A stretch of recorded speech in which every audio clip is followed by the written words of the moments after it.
toujours un plaisir d'animer ces sessions chaque mercredi en direct de Digital Ed Africa. Bonjour à tous, je m'appelle Maud, charge de communication ici de Digital Ed Africa et aujourd'hui nous sommes très heureux de présenter la session sur le sujet de l'image de la sandbox de Digital Ed Africa. Je suis très heureuse aussi de présente notre présenteur aujourd'hui. C'est mon collègue ici à Digital Ed Africa. Il est responsable de l'engagement des utilisateurs, Monsieur Joseph Tishamiri. Joseph, à vous. Bonjour Maud et bonjour à tout le monde. Bienvenue à notre session hebdomadaire en live. Aujourd'hui, nous allons aller à travers des actualités parce que beaucoup de nos paquets au sein de Sandbox ont été actualisés et pour toujours rendre la vie plus facile à l'utilisateur. Si j'essaie de partager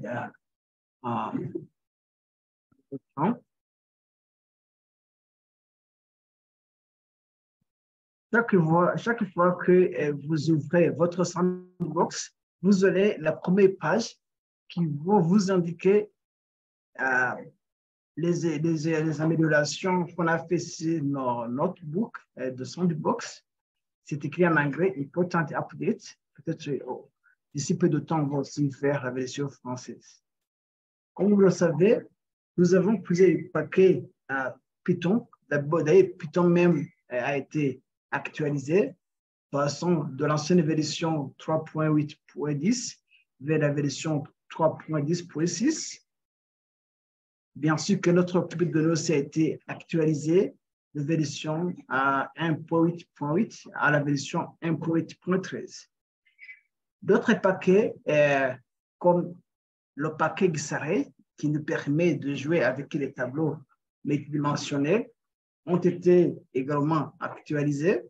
Même le paquet GeoPanda, qui nous permet de jouer avec les données géospatiales, a été aussi également actualisé.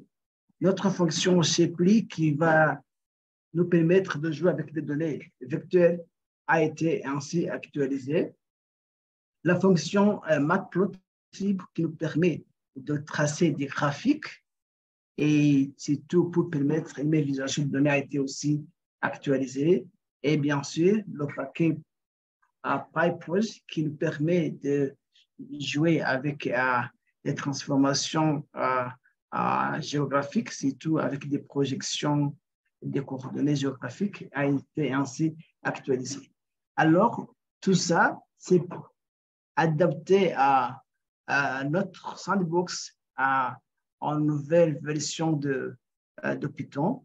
Et maintenant, je vais vous prendre à travers quelques fonctions qui ont été actualisées. Et comme vous voyez, j'ai partagé dans le chat le PDF qui montre les paquets qui ont été actualisés.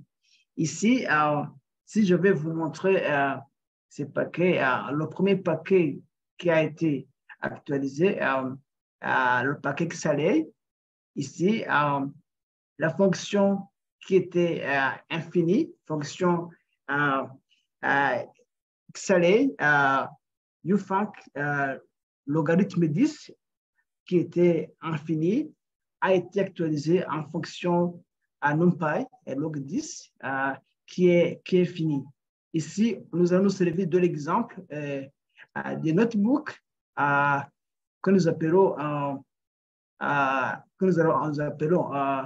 LiDAR Auto Detection, c'est-à-dire que c'est la détection des zones de données, la DAL, Sentinel et comme il y avait sur Internet, j'ai essayé de lancer le notebook et quand je suis arrivé à la cellule concernée, la cellule 19, c'est là, cette cellule, vous voyez que l'ancienne fonction qui utilisait le paquet Xaley avec une fonction ufunc à logarithme de 10, quand vous lancez, on vous dit que la fonction ufunc n'est plus disponible.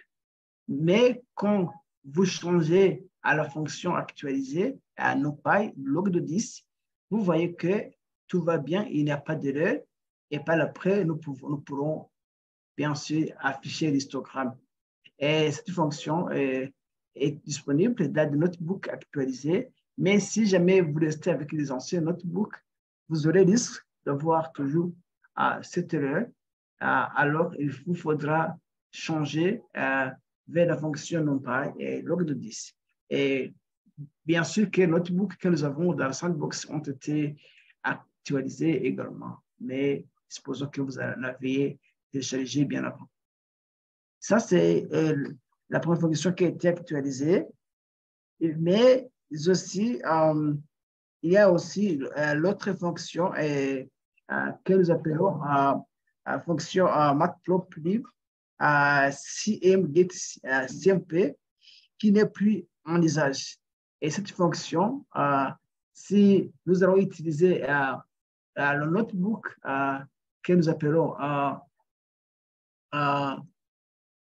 NDVI Anomalies, et ce notebook est dans le fichier dataset, et j'ai essayé de lancer le tout, charger les paquets bien avant, essayer de visualiser notre zone d'étude bien avant,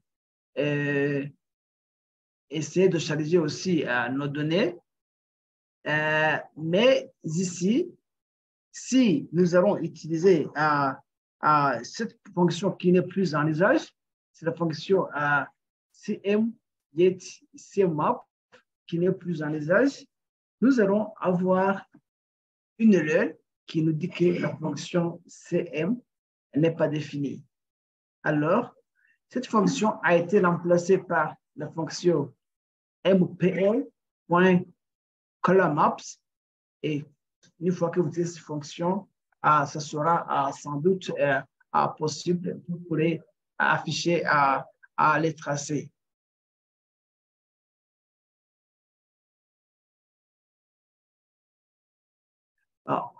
Et puis, ça, c'était la deuxième fonction qui a été actualisée. Et maintenant, on a aussi d'autres fonctions comme la fonction slice. Ici, on va utiliser l'exemple des données de la population. Ces données de la population peuvent être localisées sur les fichiers dataset, et ces données de la population, j'ai essayé de lancer différents, charger les paquets et charger de la population, et aussi montrer notre zone d'étude qui est une vie en Afrique du Sud, je pense la plus grande, si je ne me trompe pas. Et par après, si on essaie de lancer l'ancien code qui nous montre les coordonnées longitude et altitude, ça va nous donner beaucoup de l'heure, mais le l'heure se résume ici qu'il nous faudra respecter la séquence des données. Alors, si on a ajouté cette fonction à slice, et en test fonction, les données sont bien chargées, et par après, on pourra visualiser la population, le tracé ou le graphique ou la carte des populations de notre région, et passer à la suite. Et tout cela, c'est pour rendre la vie plus facile à nos utilisateurs. Et l'autre chose qu'on avait,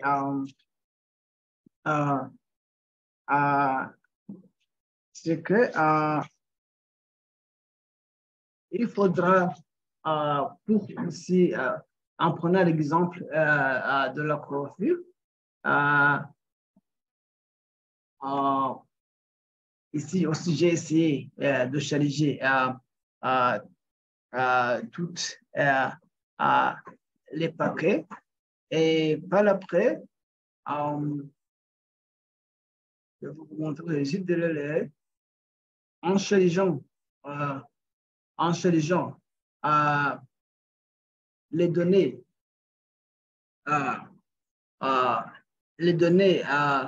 de contenu de profil à nous. Ça, cet exemple ici se trouve sur le fichier Neural Examples. Et en essayant de charger ces données, auparavant, on spécifiait l'altitude et l'altitude seulement, mais sans bien définir l'argument comme on avait défini pour le temps et pour les couleurs, et peut-être aussi pour des valeurs maximales et minimales de la chlorophylle, de contenu en chlorophylle. Ça veut dire Normal Defense Profile Index.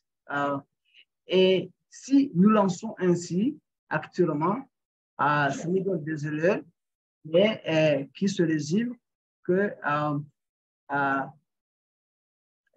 ça nous donne un argument qui n'a pas été bien spécifié.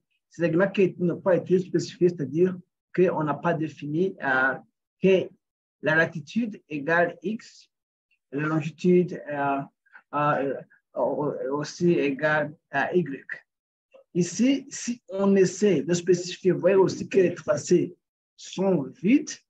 Si on essaie de définir que X, c'est-à-dire la latitude égale X, et que Y égale longitude, c'est-à-dire que ce sont des coordonnées d'abscisse et ordonnées de notre tracé.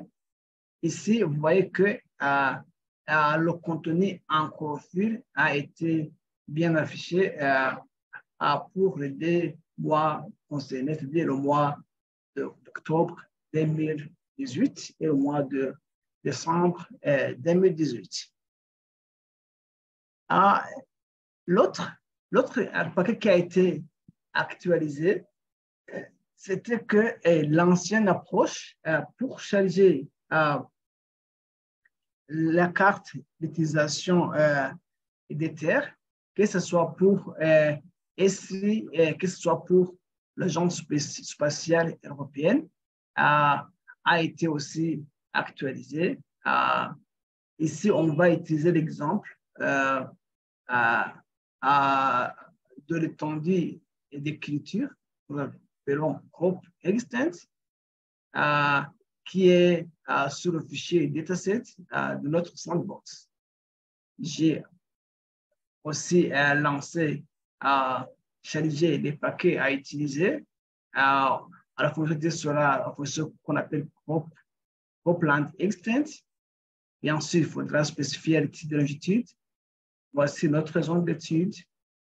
On va charger, respecter les données à charger. Vous le voyez ici. Et par après, on peut aller à travers, mais quand il nous faudra comparer avec les cartes d'utilisation des terres, carte de l'Est, ici on avait la carte d'utilisation des terres de l'Agence spatiale européenne. L'ancienne approche consistait à lancer cette carte et par après spécifier le temps. Pour le moment, si vous utilisez la même approche, vous allez trouver une carte sans dimension. Vous voyez que les dimensions sont la partie dimension, c'est 0, 0, 0. Mais actuellement, on a essayé d'actualiser. Ici, il nous faudra dire ESA World Cover, mais il faudra spécifier l'année. Ici, c'est pour l'année 2020. On pourrait aussi dire année 2021. Il faudra seulement effacer ici et mettre année 2021, année 2022, ainsi de suite. Parce que ces cartes sont vraiment disponibles, bien sûr, dans les archives de South Africa. Et si vous lancez, vous voyez que ça ne retourne pas des arguments à vide, mais ça nous montre différentes dimensions de notre carte d'utilisation de Terre, comme elle a été produite par l'Agence spatiale européenne. Et finalement, on a utilisé plusieurs fonctions, mais finalement, dans notre paquet Shapelet, qui va nous permettre de jouer avec la géométrie, c'est le tour d'analyse planaire. Ici, nous avions la fonction qui nous permet de créer un tableau où on utilisait la fonction GDP et GeoDataFrame. Pour ce qui est de géométrie, on disait qu'il faut choisir un point dans le tableau déjà prédéfini. Ici, au lieu d'utiliser l'ancienne approche qui va actuellement nous donner une erreur pour dire que le point n'est pas défini, il nous faudra utiliser la fonction list, c'est-à-dire que créer qui nous permet d'arranger nos données ou bien nos données vectorielles ou nos points en forme d'un tableau. Et toutes ces fonctions ont été actualisées et le plus important est que une fois que les fonctions ont été actualisées, les notebooks ont ainsi été également actualisés. Ça, c'est plus ou moins les fonctions qui ont été actualisées, même si la liste n'est pas exhaustive. Et nous vous encourageons toujours à essayer d'aller à travers les notebooks. Mais le plus important est que nous avons un cours en ligne, je partage le lien dans le chat, qui va permettre à tout le monde d'aller à travers les principes de base de Python, comment utiliser la sandbox, avec des cours plus ou moins spécifiques en français et en anglais. Et à la fin, vous recevez un certificat. Ça, c'est une bonne chose. Et deuxièmement, nos sessions hebdomadaires sont une façon d'échanger ce que nos utilisateurs ont pu faire en utilisant nos données et partager l'expérience et bien sûr partager de nouveaux produits et approches. Et je vous appelle que la fois prochaine, si quelqu'un parmi vous voudrait partager son travail en utilisant les produits et données interface East Africa, vous êtes les bienvenus. Merci, Joseph, pour la présentation claire et pédagogique. Comme d'habitude, nous faudrait mettre en contact avec nous. Ici, c'est beaucoup de façons. Le site www.digital-africa.org. L'email, c'est info@digital-africa.org. Et nous sommes aussi sur les social médias, Twitter, LinkedIn et YouTube, le même prénom, Digital Africa. Merci tout le monde pour votre temps, votre attention. Sessions every Wednesday, chaque mercredi hebdomadaire entre l'anglais et le français. Aujourd'hui, c'était en français, mais le mercredi prochain sera en anglais.